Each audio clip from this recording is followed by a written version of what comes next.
ಜೈ ರಾಮಕೃಷ್ಣ. ನಮಸ್ತೆ. ಯುಗಾವತಾರ ಶ್ರೀರಾಮಕೃಷ್ಣ ಗ್ರಂಥಾಧ್ಯಯನಕ್ಕೆ ತಮ್ಮೆಲ್ಲರಿಗೂ ಸ್ವಾಗತ. ಸರಿ, ಕನ್ಯಾನ್ವೇಷಣೆಯ ಕಾರ್ಯ ಭರದಿಂದ ಸಾಗಿತು.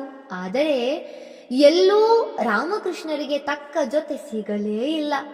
ಇನ್ನು ಕೆಲವು ಕನ್ಯಾಪಿತೃಗಳು ತುಂಬಾ ದುಬಾರಿ ಶುಲ್ಕ ಕೇಳಿದ್ದರಿಂದ ಅಲ್ಲಿ ಮಾತೇ ಮುಂದುವರಿಯಲಿಲ್ಲ. ರಾಮೇಶ್ವರ ಹೇಗಾದರೂ ಮಾಡಿ ಹಣವನ್ನು ಹೊಂದಿಸಿ ಕೊಡುತ್ತಿದ್ದನೋ ಏನೋ. ಆದರೆ ಅವನ ಸ್ನೇಹಿತರು ಅವನಿಗೆ ಹಾಗೆ ಮಾಡದಂತೆ ಬುದ್ಧಿ ಹೇಳಿದರು. ಈಗ ಚಂದ್ರಮಣಿ ಚಿಂತಾಕ್ರಾಂತಳಾದಳು. ಮದುವೆಯಾಗಲು ಮಗ ಒಪ್ಪಿರುವುದೇ ಅದೃಷ್ಟ. ಹಾಗಿರುವಾಗ ಈಗ ಹೆಣ್ಣು ಸಿಗಲಿಲ್ಲವೆಂದರೆ ಹೇಗೆ?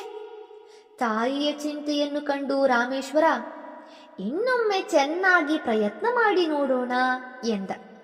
ಸರಿ, ಮತ್ತೆ ಎಲ್ಲರೂ ಸೇರಿ ಹೊಸ ಹುರುಪಿನಿಂದ ಹುಡುಕಿದರು.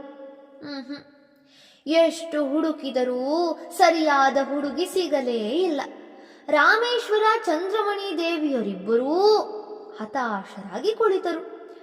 ಇದನ್ನೆಲ್ಲ ಗಮನಿಸುತ್ತಿದ್ದ ರಾಮಕೃಷ್ಣರು ಒಂದು ದಿನ ಕೇಳಿದರು, ಯಾಕಮ್ಮ ಎಲ್ಲರೂ ಏನೋ ಚಿಂತೆಯಲ್ಲಿ ಮುಳುಗಿದ್ದೀರಲ್ಲ?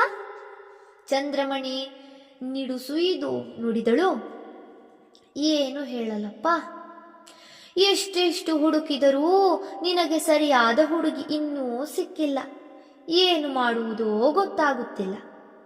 ಆಗ ರಾಮಕೃಷ್ಣರು ಭಾವಸ್ಥಿತಿಗೇರಿ ಹೇಳಿದರು, ಸುಮ್ಮನೆ ಅಲ್ಲಿ ಇಲ್ಲಿ ಹುಡುಕುವುದೆಲ್ಲ ನಿರರ್ಥಕ.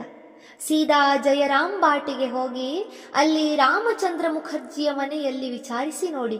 ಅಲ್ಲಿ ನನಗಾಗಿ ಗುರುತು ಮಾಡಿಟ್ಟ, ಅಂದರೆ ದೇವರಿಗೆ ಅರ್ಪಿಸಬೇಕಾದ ಫಲವನ್ನು ಒಂದು ಹುಲ್ಲು ಕಡ್ಡಿಯನ್ನು ಕಟ್ಟುವ ಮೂಲಕ ಗುರುತು ಮಾಡಿ ಮೀಸಲಿಡುವ ಪದ್ಧತಿ ಹಳ್ಳಿಗಳಲ್ಲಿದೆ. ಹಾಗೆಯೇ ರಾಮಚಂದ್ರ ಮುಖರ್ಜಿಯ ಮಗಳಾದ ಶಾರದೆ ತಮಗಾಗಿ ಮೀಸಲಾದವಳು ಎಂದು ರಾಮಕೃಷ್ಣರು ಇಲ್ಲಿ ಸೂಚಿಸುತ್ತಿದ್ದಾರೆ. ನನಗಾಗಿ ಗುರುತು ಮಾಡಿಟ್ಟ ಹುಡುಗಿ ಇದ್ದಾಳೆ. ಎಲ್ಲಿದೆ ಈ ಜಯರಾಮ್ ಬಾಟಿ? ಯಾರು ಈ ರಾಮಚಂದ್ರ ಮುಖರ್ಜಿ? ಧನ್ಯವಾದಗಳು. ಇಂದಿಗೆ ಅಧ್ಯಾಯ 32 ಸಂಪೂರ್ಣವಾಯಿತು. ಮುಂದಿನ ಸಂಚಿಕೆಯಲ್ಲಿ ಜಯರಾಮ್ ಬಾಟಿ ಎಲ್ಲಿದೆ, ರಾಮಚಂದ್ರ ಮುಖರ್ಜಿ ಯಾರು ಎಂಬುದನ್ನು ಸವಿವರವಾಗಿ ಹೊಸ ಅಧ್ಯಾಯದಲ್ಲಿ ಪ್ರಾರಂಭಿಸೋಣ. ಓಂ ಶಾಂತಿ ಶಾಂತಿ ಶಾಂತಿ. ಹರಿ ಓಂ ತತ್ಸತ್. ಶ್ರೀರಾಮಕೃಷ್ಣಾರ್ಪಣಮಸ್ತು. ಸರ್ವೇ ಜನ ಸುಖಿನೋ ಭವಂತು. ಜೈ ಶ್ರೀರಾಮ್.